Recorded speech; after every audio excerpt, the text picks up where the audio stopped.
The war councils smelled like ozone and political cowardice. 9 species sat around the curved table aboard the Citadel Station Pale Reach, and every single one of them was losing. The holographic map at the center of the room told the story in red.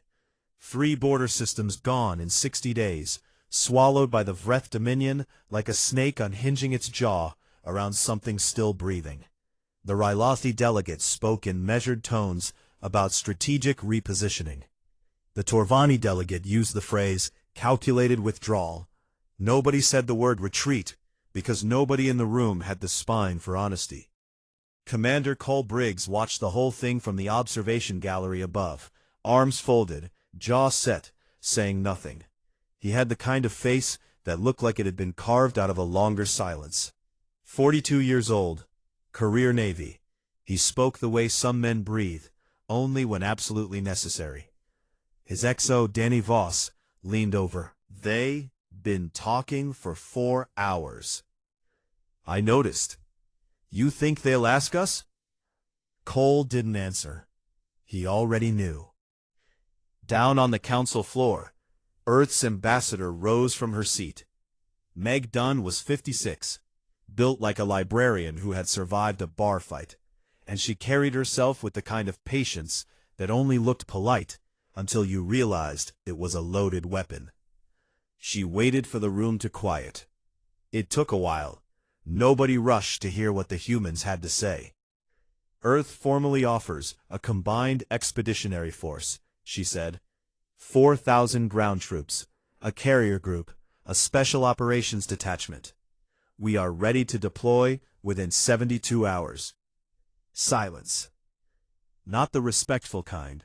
The kind you get at a dinner table when a child says something embarrassing and the adults are deciding whether to laugh or ignore it. The Torvani delegate, a broad-shouldered creature with skin like hammered bronze, tilted his head. Ambassador Dunn, your species has held a provisional seat on this council for 3 centuries. You have never fought in an interstellar conflict. You have no operational experience against a hive collective. With respect, this is not the moment for ambition. A murmur of agreement rippled through the room. Someone from the Paleshi delegation said something in their own language that the translation matrix rendered as sending house pets into a firestorm. Meg smiled, the kind of smile that lived only on the mouth and left the eyes cold as deep water. She didn't argue. She placed the deployment order on the table, gave a small nod, and sat down. Cole watched from above. Danny leaned over again. She's good. She's from Boston, Cole said, like that explained everything. It did. 3 days later, the carrier Blackjack Run dropped out of faster-than-light travel at the edge of Concord-controlled space and announced itself with all the subtlety of a dropped toolbox. The ship was functional, angular, and ugly in the way that only human engineering could manage. Built to survive, not to impress. The Rylothi escort vessels flanking it looked like swans babysitting a cement truck. Concord Liaison Officer Varric Sontai came aboard within the hour. He was Rylothi, tall, angular, with skin the color of pale silver, and eyes that processed everything like a camera shutter. He had been assigned to observe the human contingent, report on their capabilities, and, if Cole was reading between the lines correctly, document their inevitable failure, so the Concord could say they gave the humans a fair chance. Varric walked through the ship like a health inspector touring a restaurant he already planned to shut down. The corridors were too narrow, the lighting was too harsh, the soldiers were too loud. A group of them were clustered around a screen in the mess hall, watching something they called a hype reel, which appeared to be footage of combat set to music with a heavy bass line. One soldier was doing push-ups in the hallway for no reason Varric could identify. He passed the armory. A woman with sergeant stripes was cleaning her rifle and singing under her breath. A young man next to her was talking non-stop about the structural integrity of field bridges, while she ignored him completely. Varric made notes. He found Cole on the bridge, standing in front of a tactical display that showed the Vreth advance in real time. Cole didn't turn around. "Liaison Officer Son Tai," Cole said. "Welcome aboard. Commander Briggs, I've completed my initial assessment of your vessel and personnel." "And?" Varric paused. Diplomacy was a Rylothi art form, but honesty was faster. "Your troops are emotionally undisciplined. Your pre-combat rituals appear to involve recreational aggression. Your ship is functional." "Functional," Cole repeated, like he was tasting the word. "That's generous." Varric submitted his first report to Concord High Command that evening.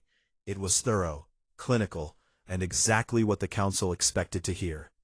The final line read, "Emotionally undisciplined, tactically untested. Recommend observation role only." Cole read a copy of the report an hour after it was filed. Human intelligence was not subtle, but it was fast. He set the datapad down, looked at Danny, and said, "Good. Let them think that." Danny grinned. "You love being underestimated." "I love winning. The underestimation is just a head start." 2 days later, the Vreth broke through the Concord defensive line at the Soma relay. 2 days ahead of every projection. 2 days before the nearest Elder fleet could reposition.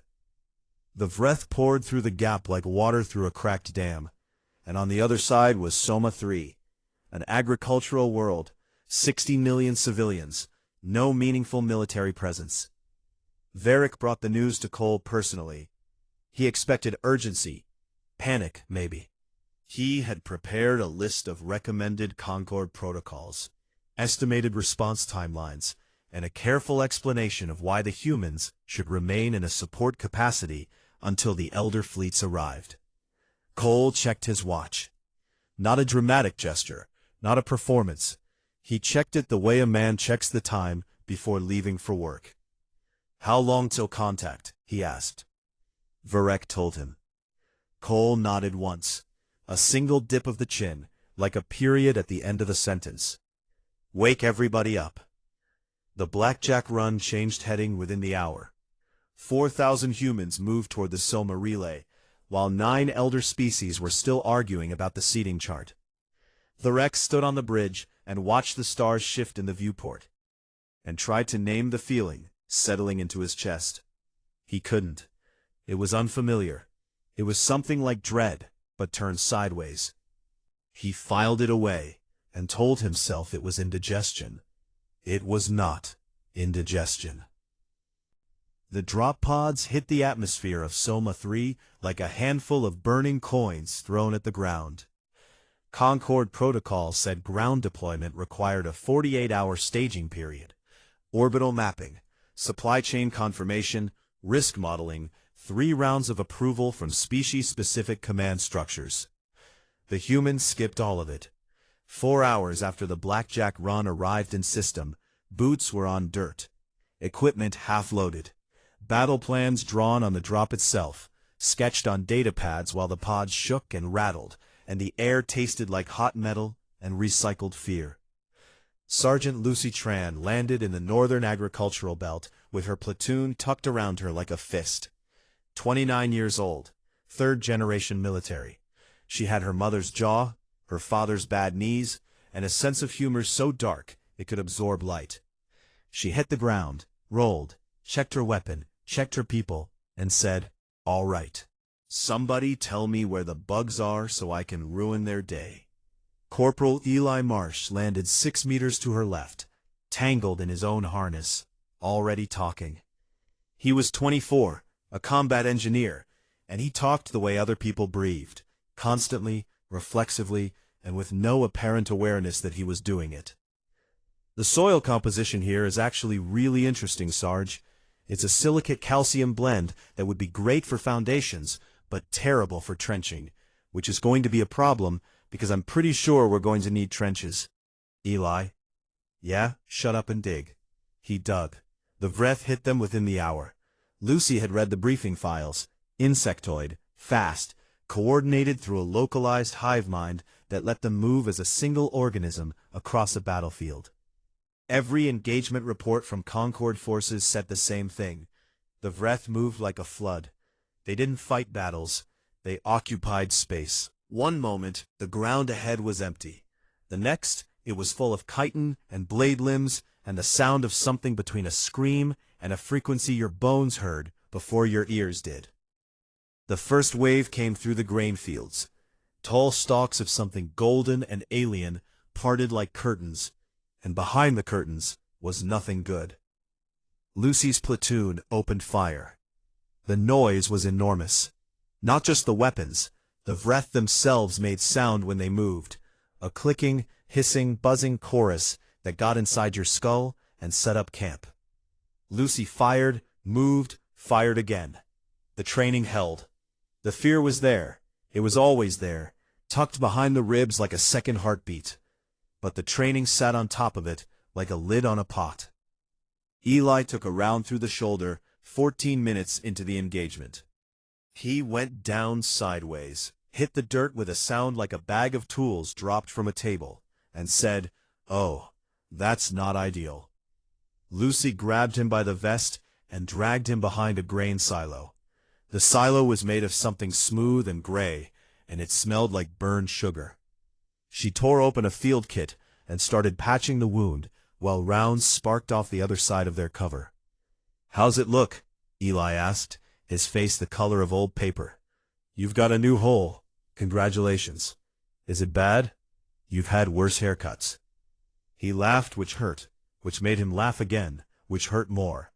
Lucy tied off the bandage, slapped his good shoulder, and got back on the line. The Vreth adapted 20 minutes into the battle.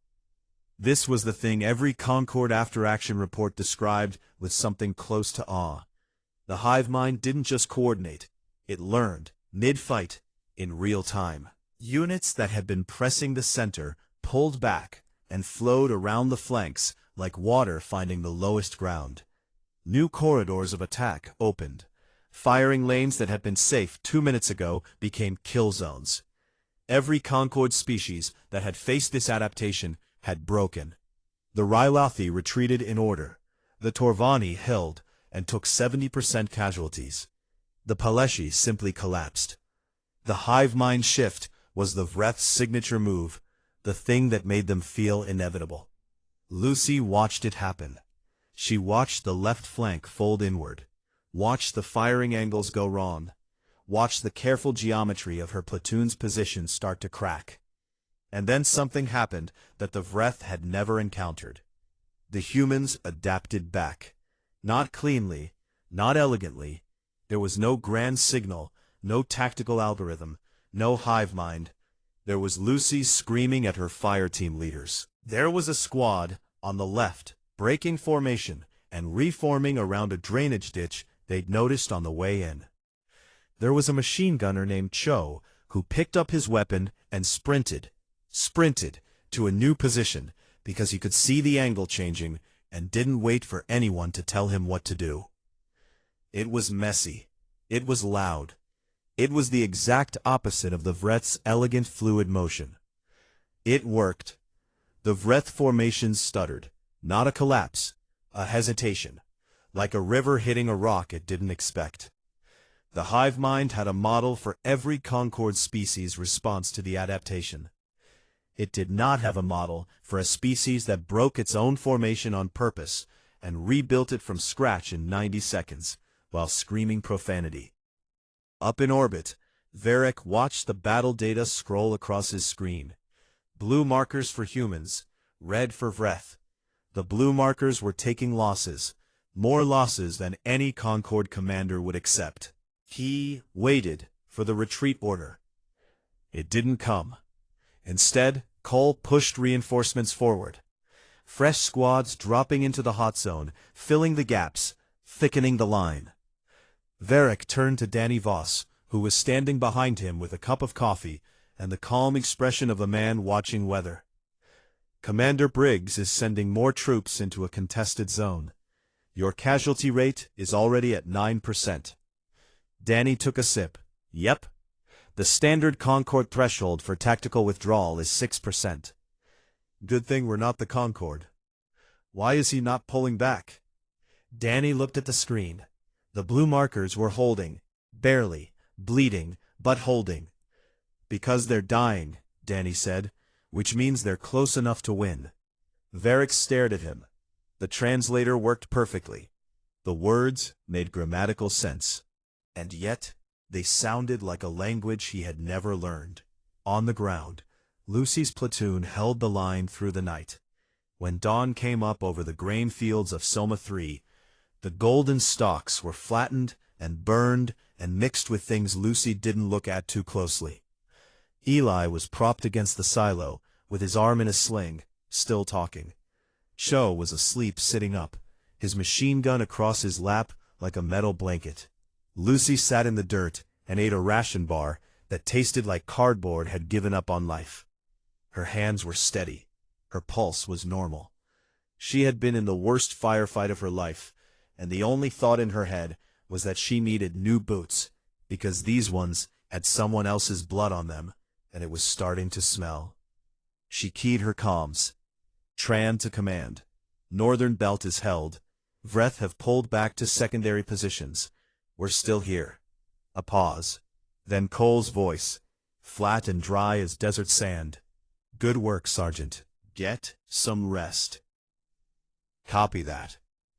She didn't rest. None of them did. But it was nice of him to pretend they might. Varric's second report went out that evening. It was shorter than the first. He had deleted 3 drafts because they all sounded like things he wasn't ready to believe. The final version contained no recommendations, no tactical analysis, no cultural observations about noise levels or pre-combat music. Just one line. They do not fight the way they should, revising all projections. He stared at the sentence for a long time before sending it. It wasn't enough. It didn't capture what he'd seen. The screaming, the improvisation, the way they bled and kept going like bleeding was just another task on a list. He didn't have the words for it yet. He would find them later. By then, the words would be too small for what they needed to hold. The news about Soma 3 moved through the galaxy the way fire moves through dry grass. Fast, uneven, and impossible to control. The humans had held. Not with elegance, not with the precise geometric formations the Rylathi use, or the brute armor walls the Torvani favored. They'd held the way a man holds a door shut against a storm, with his shoulder, his weight, his teeth if he has to. The galactic information feeds didn't know what to make of it. 3 elder species had already written off Soma 3. The humans took it back with 4,000 soldiers, and what one Concord analyst described, with visible confusion, as aggressive improvisation. Lieutenant Kara Reeves didn't watch the feeds. She didn't care what the galaxy thought. She cared about what the Vreth were thinking, which was a much harder question, because the Vreth didn't think the way individuals thought. They thought the way weather thinks, collectively, massively, and with no single point you could argue with. Kara was 34, naval intelligence. She had a face that gave away nothing, and eyes that were always 2 conversations ahead of her mouth. She'd spent 3 weeks running signals analysis on the Vreth hive mind, and she'd found something buried in the data that the Concorde's best analysts had missed. Not because they were stupid, because they were thinking like individuals, and the Vreth were not individuals. She presented her findings to Cole in his office, which was a gray room with a desk, a chair, and absolutely no personal effects. The man decorated the way he talked, at the bare minimum required for function. The hive mind isn't just a communication system, she said. She pulled up a waveform on her datapad, dense, layered, pulsing with rhythms that looked almost biological. Every Vreth soldier shares sensory input with the collective. Sight, sound, touch. Cole looked at the waveform. Pain? Pain. Kara nodded. When a Vreth soldier dies, the entire local network feels it. Not as data, as experience. They feel the death. Every single one of them. Cole leaned back. The chair didn't creak because nothing on this ship was allowed to make unnecessary noise. That's why they've never lost before. Every species they've fought, when the casualties hit a threshold, the enemy breaks. The Vreth just keep absorbing it because the collective distributes the cost. That's the standard reading, but I think the standard reading is wrong. Kara's mouth did the thing it always did before she delivered bad news. A small, precise smile that meant she was about to rearrange someone's understanding of the situation. The distribution isn't free. It costs them. Every death is a wound to the whole system. They've just never fought a species that made the cost high enough to matter. She let that sit. Until us, Cole said. Until us. Every time we take a hit and don't stop, the hive mind has to process something it has no framework for. A species that absorbs casualties the way they do, individually, painfully, without the luxury of distributing it, and keeps fighting. We don't share the pain. We carry it alone, and we keep going anyway. Cole was quiet for a long time. In the silence, you could hear the ship breathing, the low hum of systems keeping 4,000 humans alive in the emptiness between stars. What does that mean strategically? He asked. The smile again. It means our stubbornness is a weapon. Every soldier we lose, and every soldier who keeps fighting after the loss, the hive mind has to reconcile that. We break their model, just by being what we are.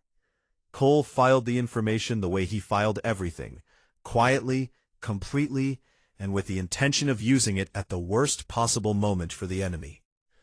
2 days later, Nate Harlow got his orders. Nate was 38, Spec Ops team lead, and built with the kind of dense, functional muscle that said he'd spent his life carrying heavy things over long distances. Equipment, wounded soldiers, the weight of decisions that couldn't be taken back.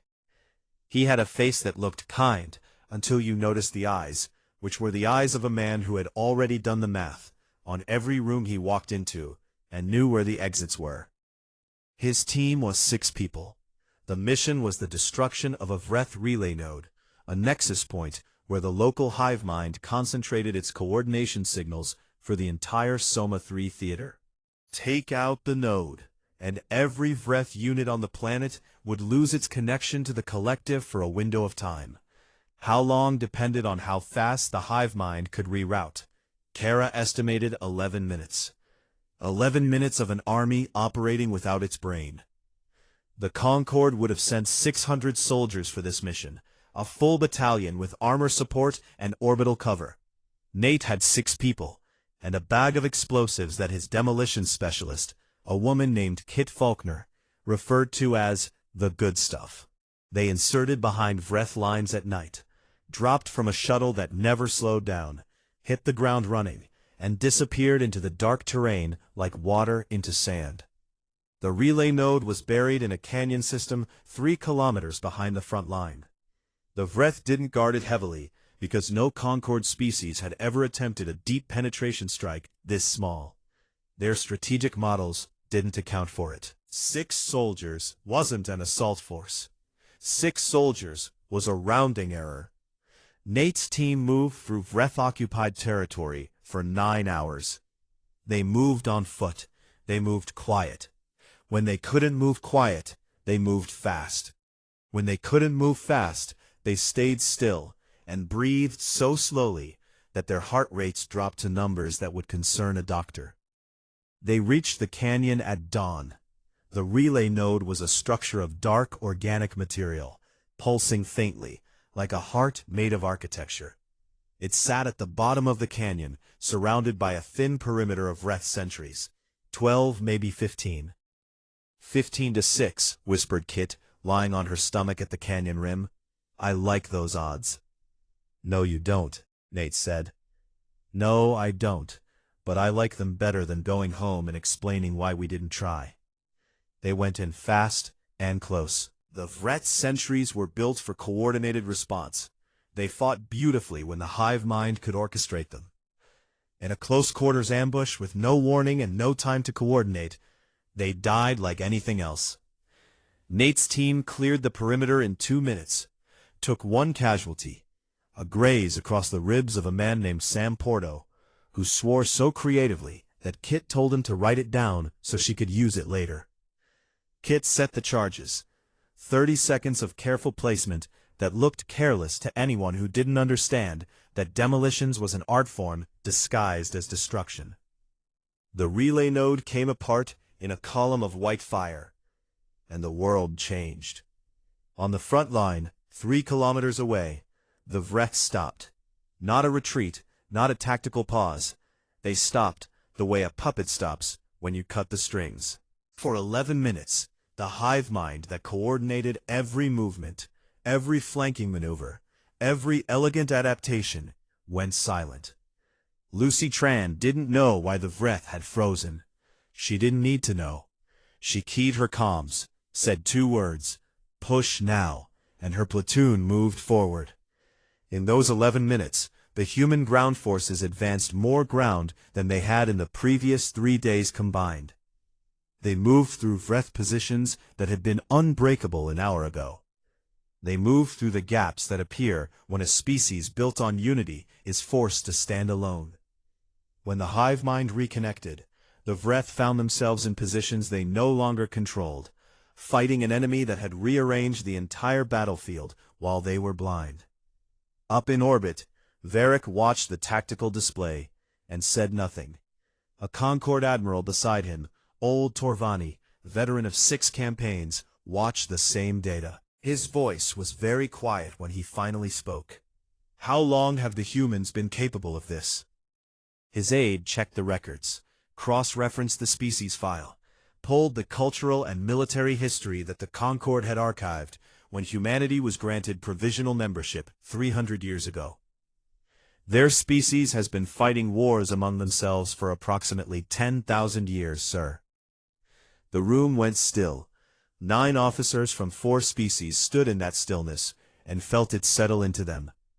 The understanding that the species they'd been tolerating, humoring, condescending to for 3 centuries had been sharpening itself against its own bones since before any of their civilizations had achieved spaceflight. The admiral closed the file. He didn't say anything else. There was nothing to say that the silence didn't say better. Varric Sontai had spent his entire career studying species. He had written 11 published papers on interspecies behavioral dynamics, been cited by the Concord Academy of Xenological Studies 4 times, and once delivered a lecture to 600 Rylothi scholars on the subject of predictive modeling of lesser species combat response. That lecture now embarrassed him in a way he could feel physically, like a bruise under the skin that ached when he moved wrong. He was no longer on the Blackjack Runs Bridge. He was on the ground. Kellis Station, orbital tethered city, 12 million civilians, the last defensive point before the Concorde's core worlds. The Vreth had launched a massive counteroffensive across 3 systems, and Kellis was where the line either held or didn't. Cole had assigned the humans to the western sector, the side intelligence said would take the hardest hit. The Concorde's elder forces held the east. Varric had requested ground assignment. No one had asked him to. No one expected a Rylothi liaison officer to stand in the dirt. But something had changed in the weeks he'd spent aboard the human ship, eating their terrible food and listening to their strange music, and watching them prepare for death the way other species prepared for dinner, with routine, complaint, and the occasional joke that made no logical sense, but made everyone laugh. He wanted to see it from the inside. Not the data, not the tactical feeds. The thing itself. He got his wish on the 3rd day of the battle. Pete Calloway was 26, a field medic, and the kind of person who made Varric's behavioral models fall apart completely. He was not particularly large or fast or skilled in combat. He carried a medical kit that weighed almost as much as he did, and a sidearm he'd fired exactly twice in his career, both times at a ranged target, and both times badly. Inside his helmet, taped to the inner curve where it sat against his forehead, was a photograph of his dog, a fat golden retriever named Biscuit, who had, according to Pete, the soul of a philosopher and the body of a small couch. Pete was, by every metric Varric knew how to measure, a non-essential combat asset. Pete was also the reason Varric's third report would change the war. The Vreth hit the western sector at dawn. They came in numbers that turned the horizon dark, a moving wall of chitin and blade limbs stretching across the flat terrain, surrounding Kellis like a tide coming in across a beach. The sound arrived before they did, that bone-deep buzzing that the human soldiers had started calling the hum.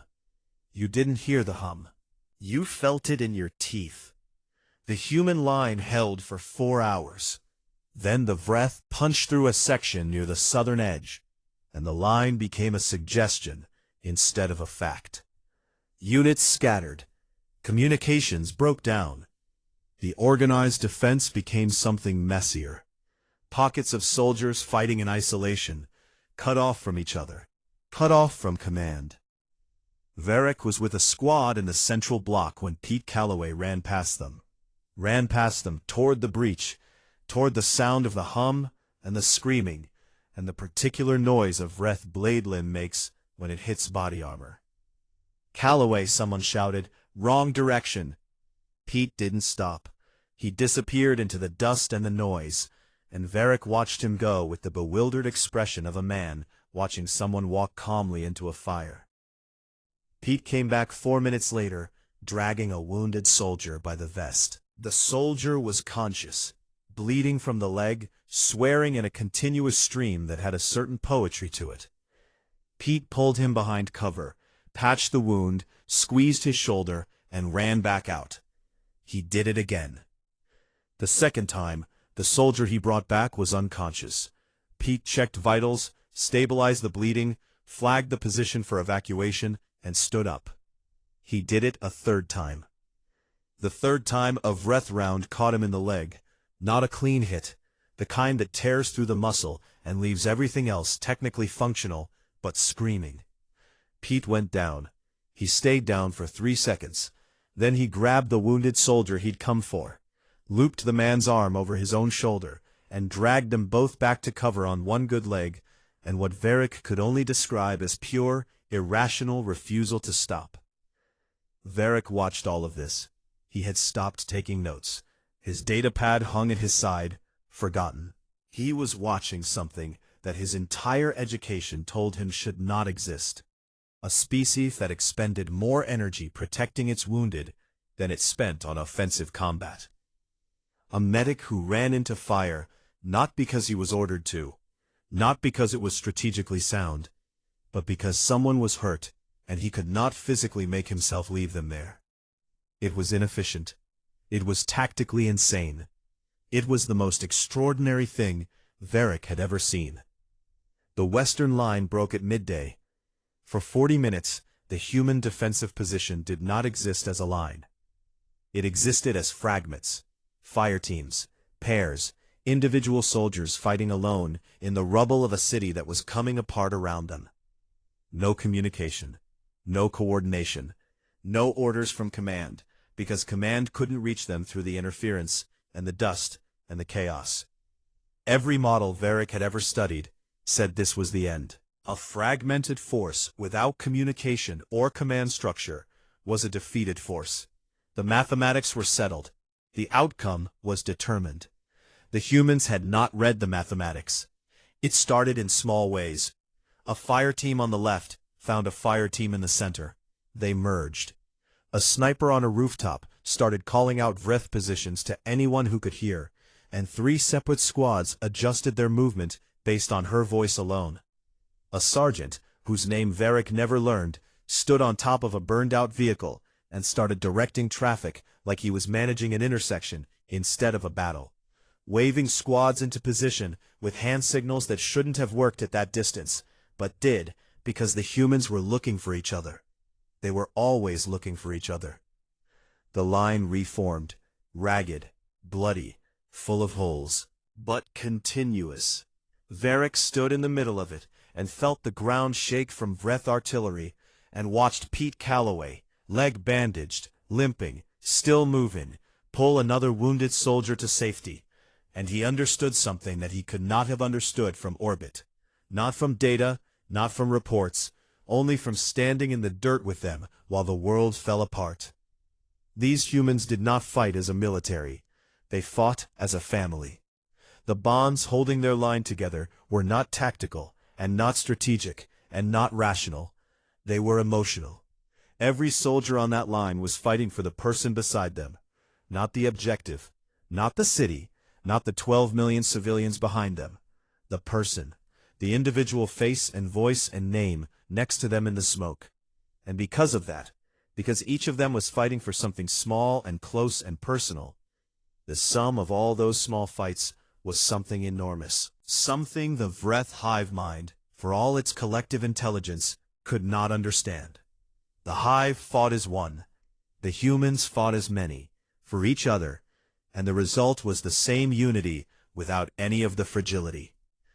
The Vreth pulled back from Kellis at sunset. First voluntary retreat in the history of the war. That night, Varric sat in a corner of a destroyed building and wrote his third report by the light of a chemical flare. His hands were dirty. There was dust in his hair. He had fired a weapon for the first time in his life that afternoon, picking up a fallen soldier's rifle and shooting at a Vreth that had breached their cover. He'd missed. Pete had patted him on the back and said, "Good effort, big guy." The report opened with a sentence he wrote without thinking, and then could not bring himself to change. "I have been wrong about the humans in every way that matters." He described what he'd seen, the medic, the Reformation, the way they looked for each other in the chaos. He wrote about efficiency, and how every species in the Concord worshipped it, and how the humans were the worst at it, and how that was the reason they won. The line that went viral across the galactic feeds, the line that was translated into 400 languages and quoted in 17 parliaments, and carved into the stone of memorials that hadn't been built yet, was this: they are not reckless. They simply love each other more than they fear death. On the Blackjack Run, Cole Briggs read the report. For the first time in the entire war, he laughed. A real one. Short, quiet, but real. Danny looked over. "What?" Cole shook his head. "The Rylothi finally figured us out. Took him long enough. Took all of them long enough." Cole looked at the viewport, where the stars hung cold and indifferent and impossibly far away. 300 years of provisional membership. 300 years of being the galaxy's joke. And all it took was one guy standing in the dirt with us to see what we actually are. Danny waited. Cole didn't finish the thought. He didn't need to. The stars said it for him, that humans were small and brief and breakable, and none of that mattered even a little bit when they decided something was worth fighting for. 3 months after Kellis, the galaxy looked different. Not the stars. The stars were the same cold points of light they'd always been, indifferent to the politics of the species that lived beneath them. But the maps had changed. The Vreth advance had stalled for the first time in the Dominion's history, stopped not by a superior force, but by a force that refused to behave the way superior forces were supposed to behave. The front line stabilized. Concord fleets, using human tactics, human stubbornness, and a new understanding of the Vreth hive mind's vulnerabilities, had pushed back in 3 sectors.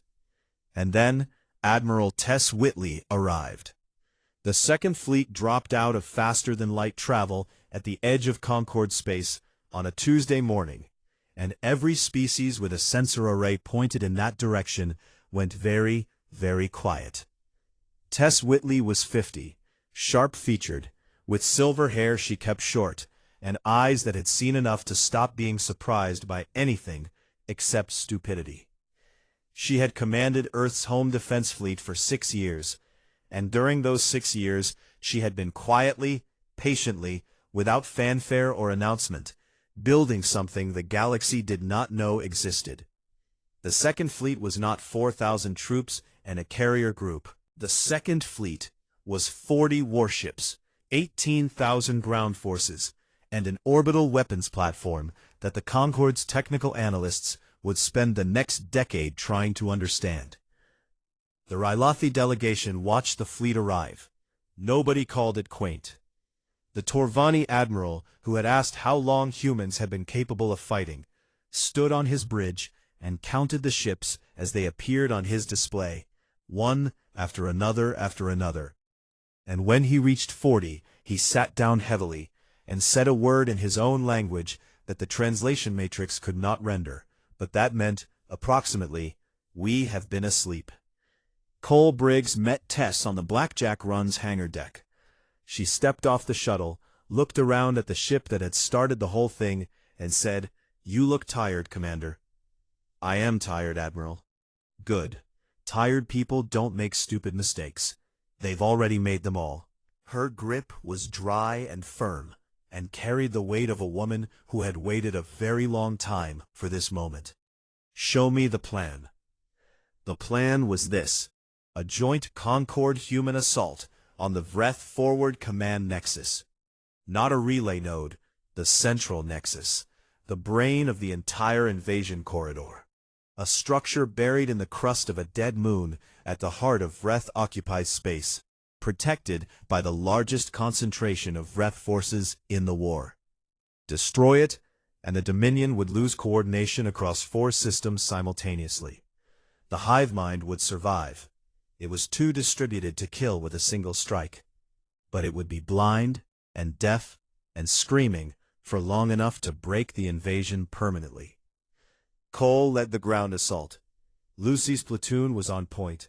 Nate's Spec Ops team would infiltrate ahead to breach the Nexus. Kara ran intelligence from orbit, feeding real-time data to every unit on the ground. Varric, who had been told 3 times that his role was observational, and who had ignored this instruction 3 times, picked up a rifle and walked to the dropship with the ground forces. Nobody questioned it. The soldiers around him nodded. One of them, Eli Marsh, shoulders still stiff, mouth still running, clapped him on the back and said, "Welcome to the family, big man." Varric did not know what to say to that, so he said nothing, which turned out to be the right answer. The battle for the dead moon had no name. Later, historians would call it the Battle of the Threshold, but the soldiers who fought it called it nothing, because they were too busy fighting to name things. The Vreth defended the Nexus with everything they had. The ground around the moon's surface was a killing field, open terrain, no cover, and Vreth units so dense they looked like the ground itself was moving. The human and Concorde forces landed under fire and stayed under fire and kept moving forward through fire because backward was not a direction, Cole Briggs acknowledged. Lucy's platoon hit the surface and started pushing toward the Nexus entrance. Eli was beside her, talking, always talking. "The regolith here is actually really unstable, Sarge. It's a calciumite compound that fractures under sustained vibration, which means the artillery is going to—" "Eli, is that information going to keep me alive in the next 10 seconds? "Probably not." "Then save it." He saved it for about 40 seconds. Nate's team went in ahead, 6 people, moving through the tunnels beneath the moon's surface toward the Nexus core. The tunnels were Vreth-made, organic, dark, pulsing with the same faint rhythm as the relay node on Soma 3, but deeper, louder, like being inside something alive. Kit Faulkner carried the charges. Sam Porto, ribs still tender from the graze on Soma 3, walked point. Nate walked behind him and said nothing, and watched everything. They reached the core. It was enormous. A chamber the size of a cathedral, and at its center, a structure of dark organic matter that pulsed with light. Not electric light, not bioluminescence, but something older. Something that looked like thought made visible. The Nexus, the brain. Kit looked at it. "That's the ugliest thing I've ever seen." "Set the charges," Nate said. She set them. The Vreth hive mind knew. Of course it knew. The Nexus was its heart, and you feel it when someone puts a knife to your heart. The response was not tactical. It was desperate. Every Vreth unit in the tunnel system converged on the core, and the nexus itself did something it had never done before, something the Concord's intelligence had theorized about but never confirmed. It screamed. Not sound. Frequency. A psychic pulse that broadcast the collective pain of every Vreth soldier dying on the surface.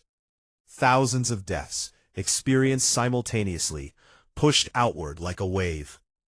It had been used 3 times before in the war. Against the Rylathi, it caused immediate retreat. Against the Torvani, it caused a complete psychological collapse that lasted 6 hours. Against the Paleshi, it caused casualties from the shock alone. Nate's team felt it hit. It was grief. Not their grief, the Vreth's grief. Raw and enormous and alien. The pain of a species feeling itself die, one soldier at a time. It slammed into them with a weight that had nothing to do with physics. Sam went to his knees. Kit dropped a detonator. A soldier named Grace Park pressed her hands to her temples and made a sound that was not a word. Nate staggered, caught himself on the wall. The grief poured through him, and for a moment he was nowhere, not on the moon, not in the tunnel, just drowning in a sadness so large it had no edges. But Nate Harlow had carried grief before, not collective, not shared, the private humankind, the kind you carry alone, in the dark, with no hive mind to distribute the weight. He had buried friends, he had written letters to families, he had held the memory of every person he'd lost in a place behind his ribs that never stopped aching, and he had gotten up every morning anyway and done the work. The Vreth grief was enormous, but it was shared. Human grief was smaller, but you carried it alone, and that, it turned out, made you stronger. Nate stood up. His team stood up. Grace wiped her face, picked up her weapon. Sam got off his knees. Kit found the detonator. "Blow it," Nate said. Kit blew it. The nexus came apart in a pillar of white fire that rose through the moon's crust and was visible from orbit. A single bright wound in the dead gray surface. On Kara's tactical display, the red markers, Vreth units across 4 systems, went still, then scattered, then broke. The Vreth invasion collapsed. Not slowly, not in stages. It collapsed the way a building collapses when you remove the single beam holding everything up. All at once, all together, with a sound you felt more than heard. Nate's team didn't make it out clean. The tunnel system was collapsing, and the Vreth in the corridors were dying, but still dangerous. Disconnected from the hive, fighting on reflex, on animal instinct. Nate put himself at the rear of his team and held the corridor while they moved toward extraction. He held it the way he'd held everything in his life, with his body, with his stubbornness, with the quiet understanding that some doors only stay shut if someone stands in front of them. Kit was the last one to hear his voice on the comms. "Keep moving. Don't stop."